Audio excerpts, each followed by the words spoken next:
Wait a second. All right.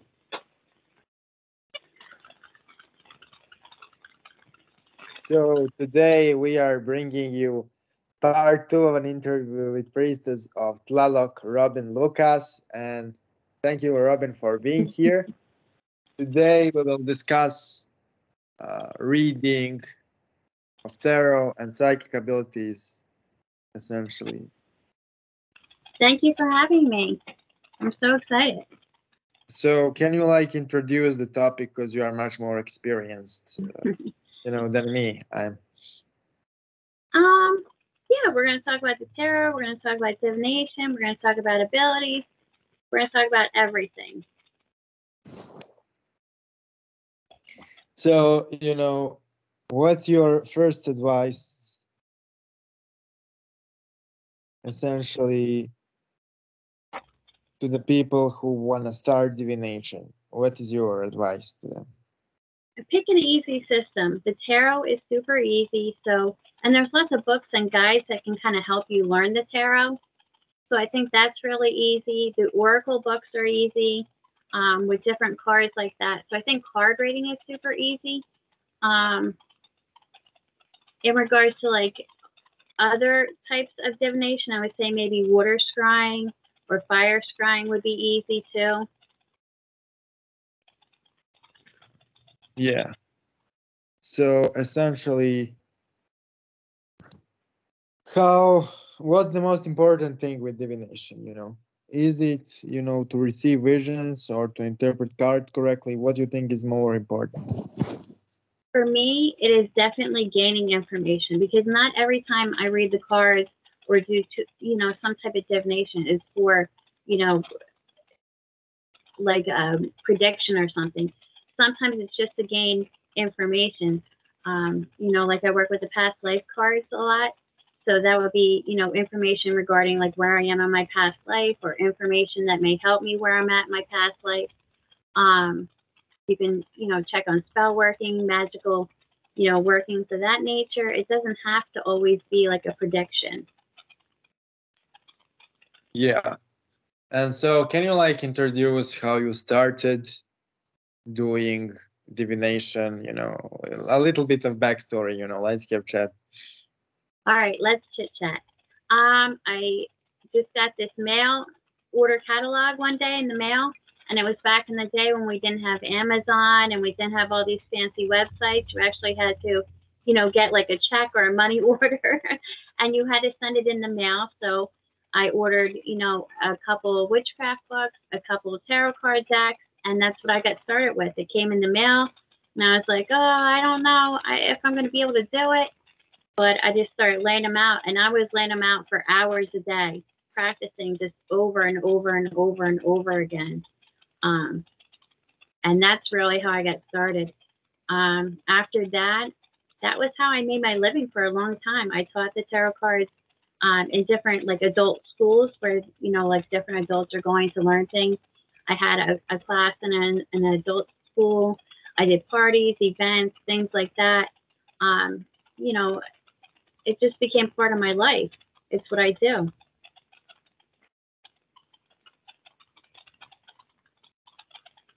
Oh, it's okay, but essentially when I started, the only way of divination I know is pendulum.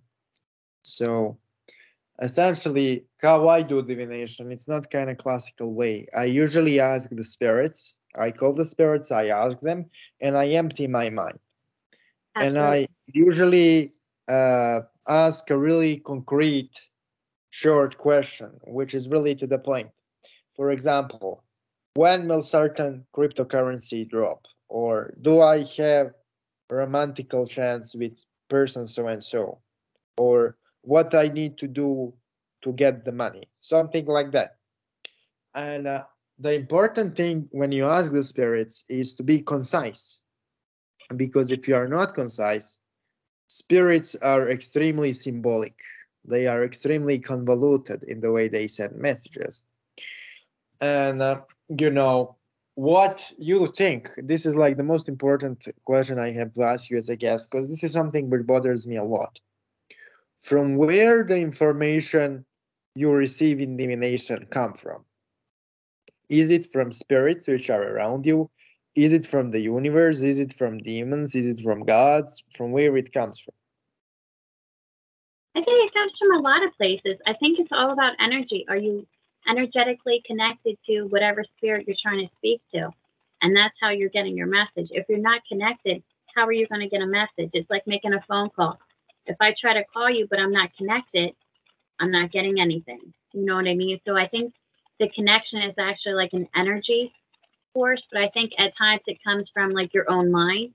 And I know that sounds really weird, but I think sometimes we do have the answers in our own head and we don't realize it. And I think when we try to talk to spirits or different things like that, that's going to be an energy connection. You know, I agree with you, but you know, a lot of people have struggle. You know, that's kind of my struggle with tarot. That's why I never read it. You know, I kind of I open the card, and then when I open the card, I immediately get a feeling, right? I immediately get some form of a feeling what card means, and I kind of become mesmerized. But then I open the book and then I read what the card means actually, and you know the way they describe those cards is it's pretty broad. You know, they kind of tell you, you know, you have, I don't know, 3 of Cups. It means you will have luck in life and you will get some luck Right? or something. What it even means, you know, to get some luck, you know, I don't get it.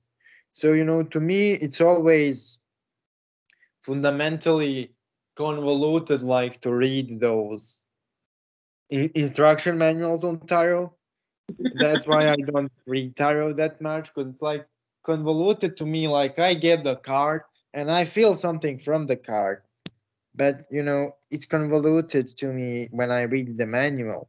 And so, how to get through it? How I can solve this issue? Read it intuitively. Look at the picture. What does that card say to you? What do those symbols mean to you? What do the colors say to you? Sometimes, like I think with the tarot especially, it's been around for so long and there's so many instruction books, they're all the same. You know what I mean? Each book is just going to give you like a generic answer. I think to really get away from it and have like a really good answer just for yourself, you have to read that card intuitively. And that's going to come from you just looking at it, studying the card. There's a few books you can get out there that tell you how to read intuitively, but I think if you actually spend some time looking at the cards, you really can get it. Go with your first impression. If you're asking, you know, a spirit for an answer and you pull a card, you don't have to run to get your instruction manual. Look at the cards, see what it says to you. What does it mean? And go from there. I think a lot of people confuse interpreting the cards with the generic book answer. It has to be this because it's that card. It may not be that. That card may not mean that for you. So you have to like look at it a different way from your point of view. So I honestly agree with you, but essentially, how to go into that state of meditation?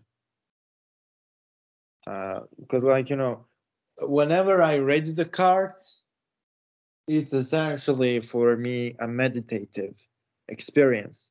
I did it rarely, but whenever I open the cards, I receive images in my head. I receive pictures. And sometimes those pictures are like if you ever saw abstract art, Pablo Mm-hmm. Picasso, or some form of impressionism, like Mm-hmm. really abstract art. For example, I see spirals, I see colors, I see all kinds of weird things. And so I have to interpret that. So, what is like your intimate experience of reading? When you read the cards, do cards speak to you, or do you see the visions, or do you simply read the manual? How it's going for you? When I first started, it was definitely based on reading the manual. I mean, I think that was what I thought. a card reading was supposed to be. Now, I actually have in my head, I think it's more channeling than anything. It's a black space, and it's where I gather my answers from. So I don't, some of it is based on what I know about the card. Like I learned this easy trick, which was learning keywords about the cards. But a lot of times I have that blank space in my head, and that's what I read from, as well as what the card looks like to me. If someone's asking me a particular question and I don't really get an answer, I really study the card because the answer's there. You just have to find it sometimes. So I think it takes a lot of work to be able to break from the book reading to reading yourself. And I think that's where your ability comes in too, like channeling and things like that. So, do you find every tarot deck equally effective, or there is a difference between decks? There is a difference in decks because it's based on like the artistry. Like for me, and some of it's based on spirits. I mean, there's like the Lover's Path. If I was going to read for, money or a magical working that wasn't related to, a lover or a relationship, I wouldn't read with the Lover's Path card because that's going to tell you more from a lover relationship. So I think some of the decks have themes, but if you get like a Rider Waite deck, that's pretty generic. You can read that across the board for anything. Yeah. Yeah. Essentially, to be clear with you, to be honest with you, I kind of read tarot intuitively a few times, but I am more or less retarded regarding the topic. So that's the reason I'm letting you to talk more because you're really an expert. I mean, you probably did more readings in your uh, long life than I kind of can imagine. So essentially, can you like share with us some anecdotes regarding readings? What are issues readers have with people? What are issues when readers read, etc.? Well, I think sometimes when you're going into a reading for another person, well, I'll back up actually. I think reading for yourself is harder to read than for another person, for me at least. I could probably read better for you than I could for myself. So I can lay down a bunch of cards and it may not really come through that clear for me as an answer to my question, but I can lay them down and probably read it better for you. I think it also has to do with perspective. Like perhaps I'm too close to whatever my subject or question is, so I don't have a clear outlook where if a client is coming to me, I'm not involved. 98% of the time, I know nothing about whatever they're asking me, and I don't ask for information prior to the reading. So I think you get a better answer that way. Some of the things I do try to learn and would recommend is like card combinations. You know, when you get the death card, it doesn't necessarily mean you're going to die. But if you have like the Tower card, the Three of Swords, and the Death card, it could mean a physical death. So I think some of those things are important to know. But a lot of it, you just got to be able to work out on your own. Meditation is really good. There's a lot of different exercises you can do for the tarot. Like you can start a journal, you know, pull a card every day and just journal about it. Meditate every day about it. Yeah. And like, honestly, my biggest challenge when I read, and I wanted to kind of, because I read rarely, but that happens even when I read pendulums. So when I do any form of divination, is I receive imagery, but that imagery becomes so intense that I cannot interpret it. It becomes always like self-induced uh, intense experience, and experience becomes so intense that you know I essentially become unavailable to interpret it correctly because experience consumes me. So, what to do in that regard? Take it from a different point of view. Step back, maybe rephrase your question, and see where you're coming from. Because sometimes the question that you're asking may not be the actual question that you mean. So that could actually confuse information. In regards to the intensity of the imagery, honestly, I think you just got to learn to control the mind and see it from an outside point of view, which I think is sort of weird because you have to step out of yourself, I think, a little bit to do divination and not be so present when you're reading. So maybe that will be something to look into. You know, kind of changing your point of view from inside your head to looking at all these things to maybe, you know, standing somewhere else in the room and looking. But, you know, I have like a philosophical problem with tarot. And that's just my fucked up opinion in the head. That's not like judgment towards anybody who reads. Like, I'm like of some notion that like when I read the tarot, I may be doing something off. Because I think that tarot is just a vehicle. Yeah, Cards on their own, they don't say anything. You receive information from the spirits around you, and you know my question with tarot is how do we know from which spirits information comes?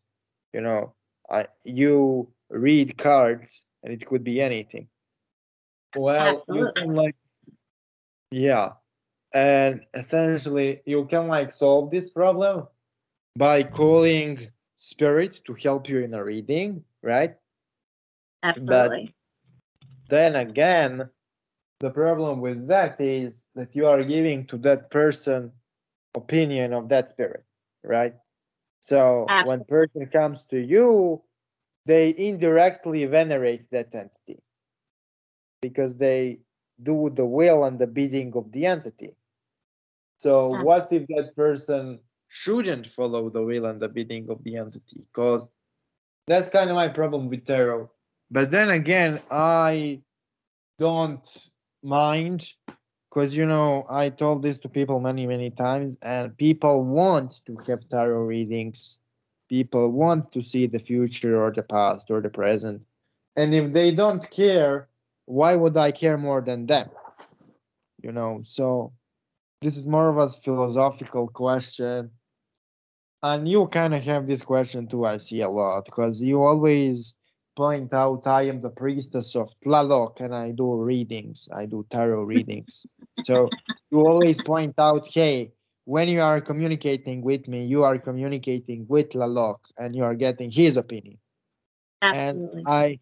value, I value a lot the fact that you always point that out because a lot of readers they don't point out that you know information is coming from their familiar spirit. They talk about universes and lights and God. You know, if universes and lights and God were so accessible, why not everybody is like bodhisattva radiating light? You know, if divine source of all creation was so accessible, you know. And the Absolutely. reason why you kind of have different opinions from different readers a lot of the time, not every time, there are certain cases in which 9 out of 10 readers will say the same thing.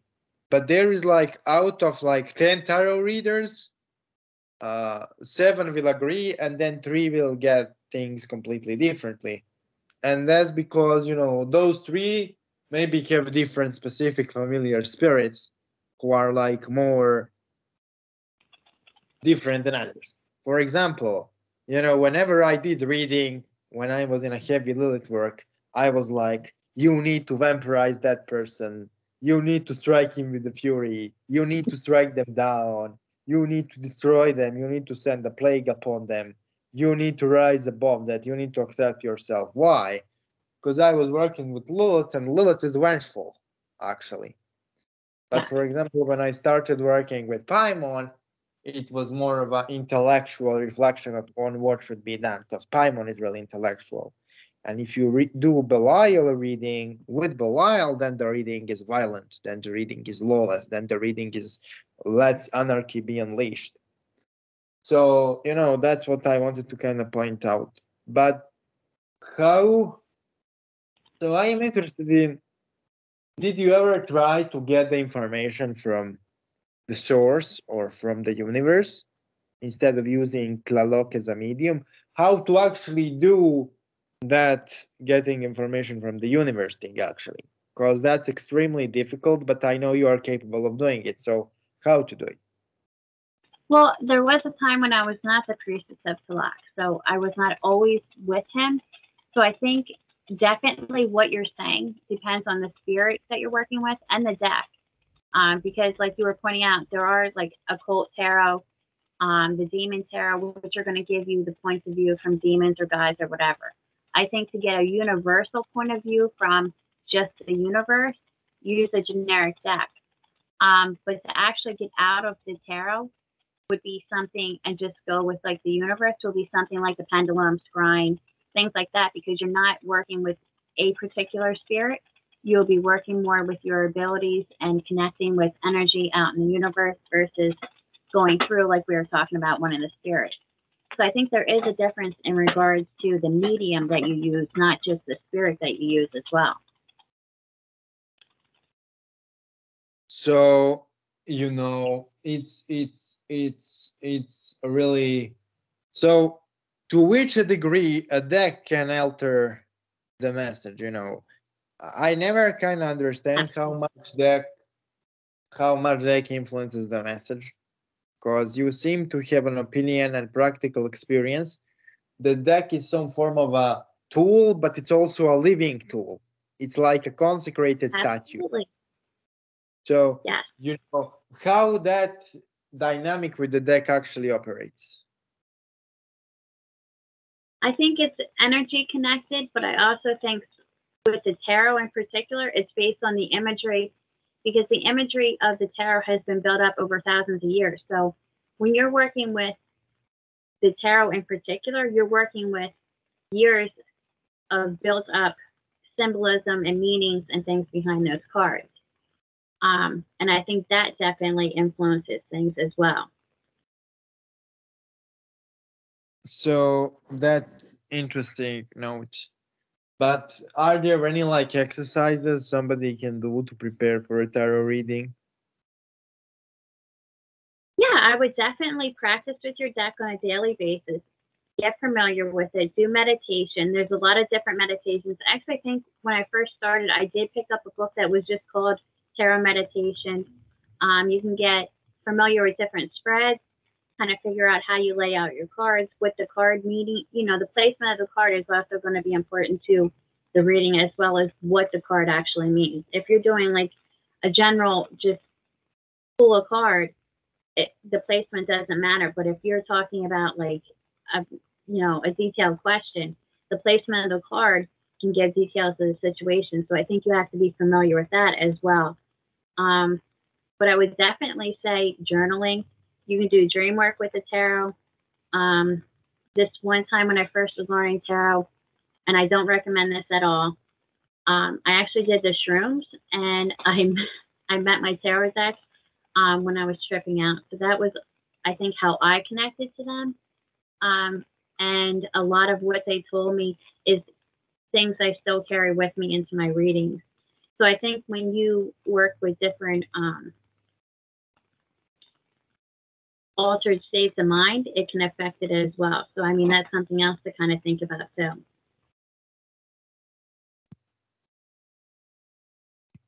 Yeah, I agree.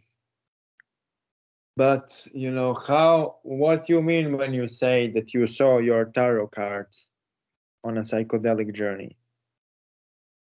I met them. Like the one in particular that I met who gave me the most information was actually the devil card. And I was in a bad situation and I could not read the situation at all. But when I was on my journey, I did meet him and he did give me a lot of information in regards to what he actually meant with the tarot. So that I had a lot of visions. I think I was seeing things, but I also fell asleep, and a lot of it was like dream world work, where I was meeting them, but they were alive.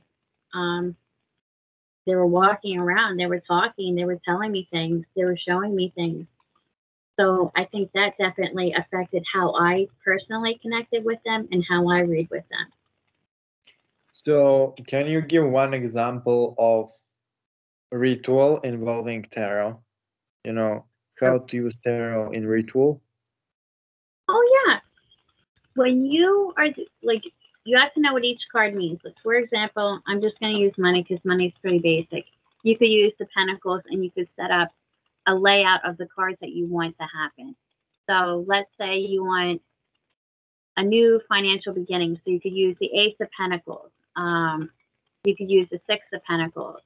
And then, maybe put the Ace of Cups in for, the happy feeling and the new beginning with your money. And you can lay them on your altar, add some basic, candles, money, oil, and focus on that. You can do a meditation. You can add a spell to it, like a money spell. But the cards definitely can be used for manifestation. Yeah. So essentially, that's it. Like, what are some mistakes to avoid when reading tarot? What are things someone shouldn't do? Not ask the same question 15 times. Am I going to get the job? And then you read the cards for 40 minutes and you keep pulling out this, am I going to get the job? Am I going to get the job? Because it's like asking a spirit. The cards get tired of, answering that. They just give you bullshit answers after that, which mean absolutely nothing. And I think they purposely become aggravated because they are living. So I don't think they will continue to answer you once you repeatedly ask the same question. So I would highly recommend that. Just ask once or twice, do some meditating on it, but definitely don't repeat readings on the same question. I think that's how you confuse a lot of information as well. And don't try to read for someone else if you don't understand the cards. How are you going to give someone information if you don't know what you're doing yourself personally? It's good practice, but I can't give you solid information if I don't know what I'm talking about personally. Yeah, I agree. So essentially, like, how to consecrate the tarot deck? Do you have any instructions for people? I know a lot of people say about sage, but I would do definitely sometimes incense cleansing. I use copal, but a lot of people use sage or palo or something like that. But I incense them. I put holy water on them. Now, my personal water is going to come from Salak because I keep personal water on there. But if you're working with your spirit or whatever. And then I also do wrapping them up, and I keep them with me. I sleep with them. I carry them to work with me. I go everywhere with them. They are my best friend in my bag and on my person at all times. And I think that not only connects you with them and consecrates them from other energies because they're only with you, but that creates a really strong bond. Yeah. So essentially, that's kind of interesting. Really, really interesting. So let's talk about psychic abilities for a while, because we talked about tarot enough. And if we don't want to analyze each card specifically, which is completely pointless, what else should we do if not psychic abilities? So what are psychic abilities in your opinion? I think they are gaining information that's not necessarily available in your immediate area, in your immediate surroundings. I think that you can hear spirits, see spirits, smell spirits, and I think we actually talked about this before where you're able to taste things as well. But there's also energy and things like that. I think they all tie into psychic abilities, channeling. Yeah. So how to develop them? Do you have any advice? I actually started channeling from reading the cards. I think that's where I started because I was trying to tap into gaining information from different spirits, different, universes out there. So I think that's how I gained some of my abilities. But I also think just working with the spirits, doing rituals, meditation, you're going to gain something as well. Because I think each spirit that you're trying to communicate with and you're doing daily rituals with is going to somehow create a way to communicate with you. And I think that comes through as an ability at times. So right now I was doing like experiment while we are having an interview. So I was heavily thinking about my own water deity, and I was focusing on him and focusing on tarot, and I got card 5 of Pentacles. So, what could 5 of Pentacles mean? Like, I got the impression that he is referring to 5 sacrifices, but do you have some other perspective on this? What's 5 of Pentacles in your interpretation of it? 5 of Pentacles would actually be a loss of money or a type of drought of money. So, in connection to water, I actually don't think that there is any coming through in that source. If you were to gain through that, I think you would have to sacrifice because you would have to give something to receive something because there's nothing there. So essentially, and what you have been saying, what's like the official meaning of 5 of Pentacles? Like the word done. Hardship, financial hardship. So in order to get out of a financial hardship through a water deity, I would say you would have to sacrifice because that's a drought of water, drought of money. With Halak, he does do droughts where you have to give a sacrifice to get something. So that's how I view it as well, that you would have to give a sacrifice to gain because there's nothing at this time. You're in a drought. But like I kind of have a vision a lot of a guy. He's like having 3 cups, and what he's doing is he's kind of having a priestly attire, and he's having 3 cups, and he's taking the cups and he's spilling them at the ground completely pointlessly. So what would that be? Emptying your cup, even though it seems pointless, usually I don't think priests do things pointlessly. I think people do things pointlessly. But if it was a priest, I don't think they would be doing things pointlessly. If they were dumping it onto the ground, I would say it was a sacrifice and offering of some kind to refill those cups. Yeah. So it's kind of it's all essentially, it's all kind of adding up, and it kind of makes sense in the context of a nature of a spirit, because water gods are all about sacrifices. They are like more sacrificey than majority of the gods of other aspects of nature, and there is like no negotiation with them. You either sacrifice or you get fucked. You get nothing. Yeah. Absolutely. But that was one of the things that Talak always had. The children used to cry tears to make the rain come. That was their sacrifice. So, I mean, that's what it is. You got to sacrifice to get out of that drought. Okay, so I definitely know what to do now, and it kind of makes sense. And I kind of was on the right trail, but you kind of explained to me the nature of you kind of explained to me that actually what I was shown isn't optional. I was thinking in the terms of if, but you were telling me it's not about if, it's about when. So yeah. So you can try to explain me that there is nothing optional in what I saw, and it's kind of has to do a lot with current situation of mine. There is a lot of things I don't talk about, and I feel,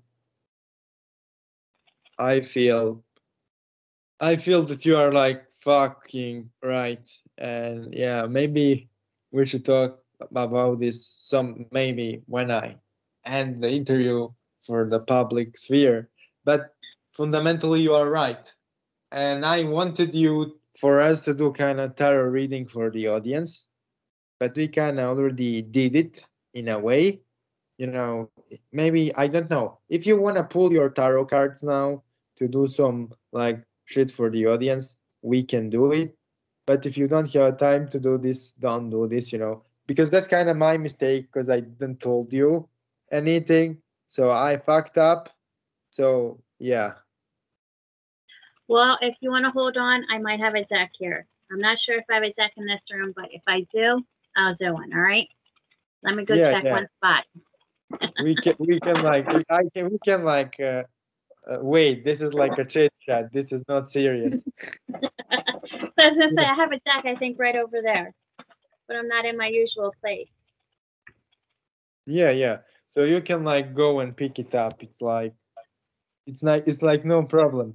I will talk about some shit while you are getting it.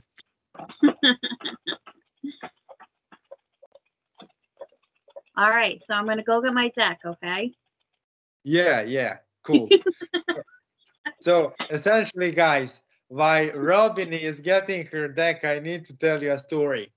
So I essentially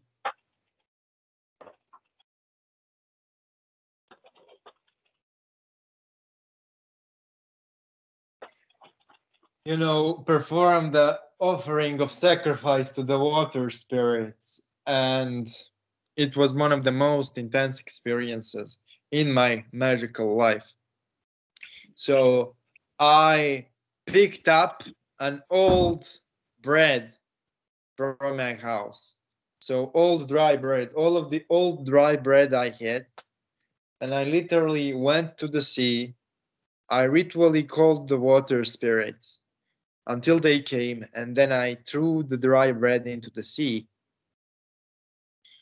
For the water spirits, it is fundamental to offer them sacrifice, as Robin Lucas said. But my opinion is that they prefer a form of ritual sacrifice, which is controversial. They like you to do a form of enemy obliteration in their name. So if you have some enemies, you literally call them and you dedicate enemies to them. And it's form of self-defense, but it's also a form of ritual offering to them. And that's one of the biggest practical ways to work with them.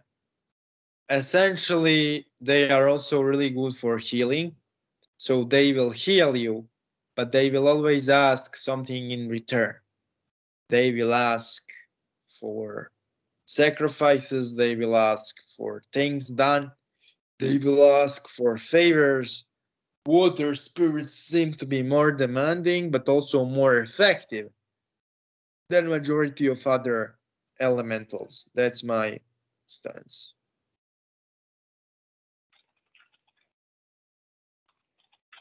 Yeah, so Robin found her deck, guys. And yeah, it's a really big privilege for her to do a reading for the audience, Like how we will do this is like just a general reading to whoever watches this video. Because I am still retarded enough, so I don't know how to do live stream. As soon as I figure out how to do live stream, me and Rob will do like question and answer sessions. And I gonna call a Joe too. So you, me, and Joe will like do those question and Absolutely. answer sessions, Let's do a and that will question be and yeah, yeah. And you are probably familiar with Joe. He is big guy on this channel. Like he does all of those interviews with me. I called Joe to interview you too with me, but he was busy. So yeah. all right. So let's see what we have. First off, I'm using the Halloween Tarot deck. That was the first deck I found, so I figured that would work with us. I have the moon, Page of Ghosts, and the Ten of Ghosts. Moon. That to me, I'm just going to do a general past, present, and future. The past, the moon, it is very unclear.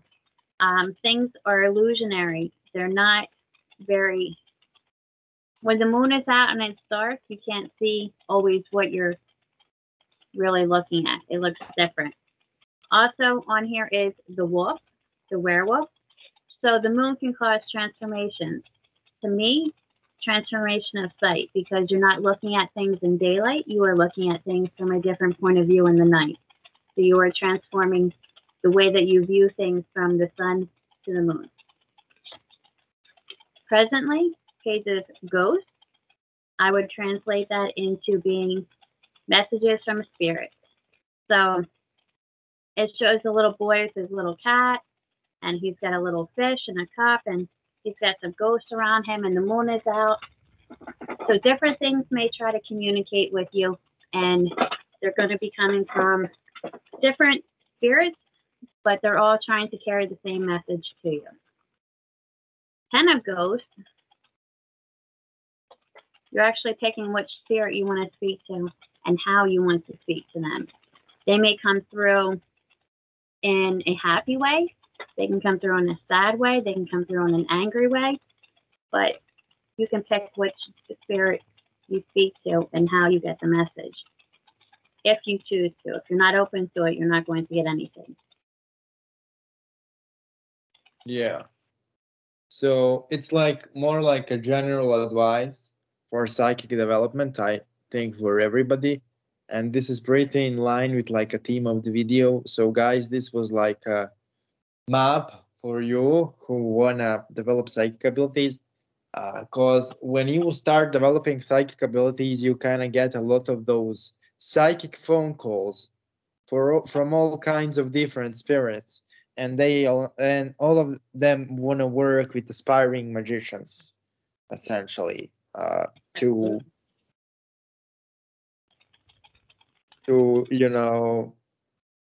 help them develop. But the truth is, you cannot accept all of those psychic phone calls. You need to focus on one thing. You need to focus on a few pantheons and a few gods. You cannot do everything.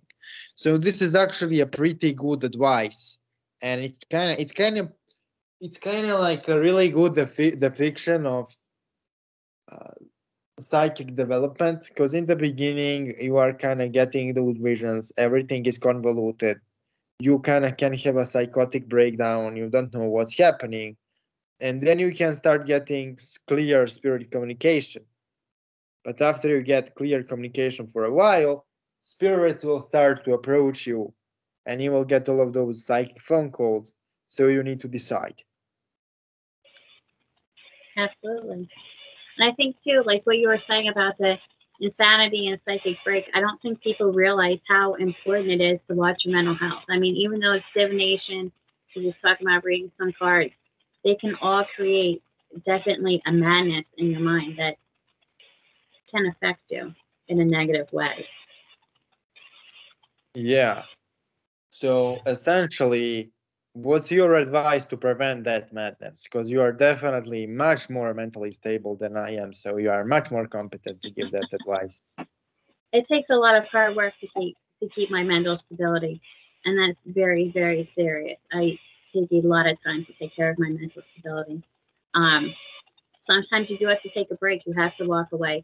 I cannot do rituals for weeks and months at a time. I have to do rituals days at a time. If I spend 8 hours in a ritual, I am not able to do anything the next day.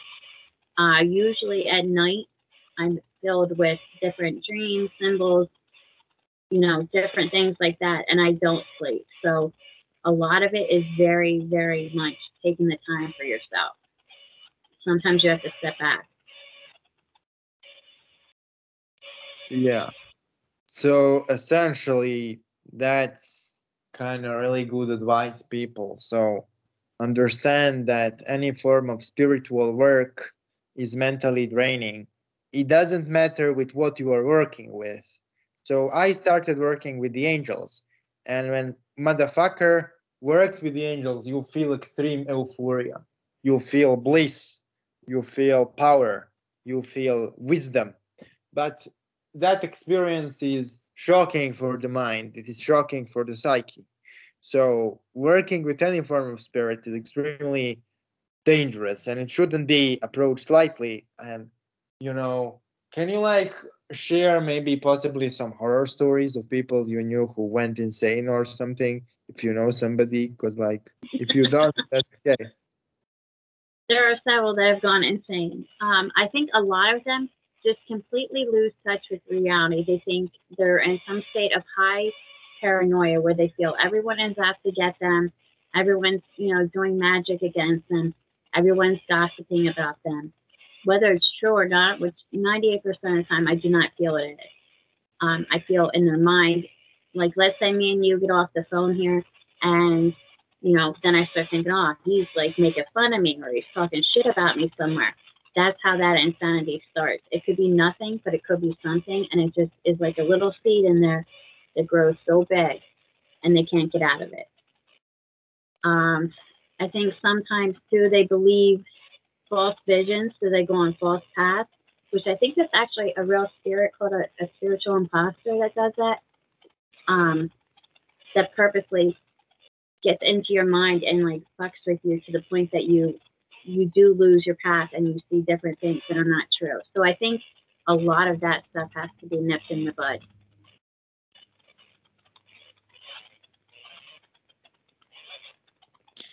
Oh yeah. So essentially, like, do you have like any? So how your first psychic awakening started? You know, some of the first beautiful experiences you had when you started opening astral senses. You know. It was really with readings and also communication. Like this one time I was out in the woods and I was by this little stream. It was daylight, but I invoked water and I actually saw the spirit come out of the water. And it was there the whole time I did my ritual. And I was like, how do I see this? How is it here? And it was really, I think, confusing at the time because you think on one hand, like, oh my God, I can't believe I did that. But on the other hand, is it real? So I think that was a little bit of a mind fuck.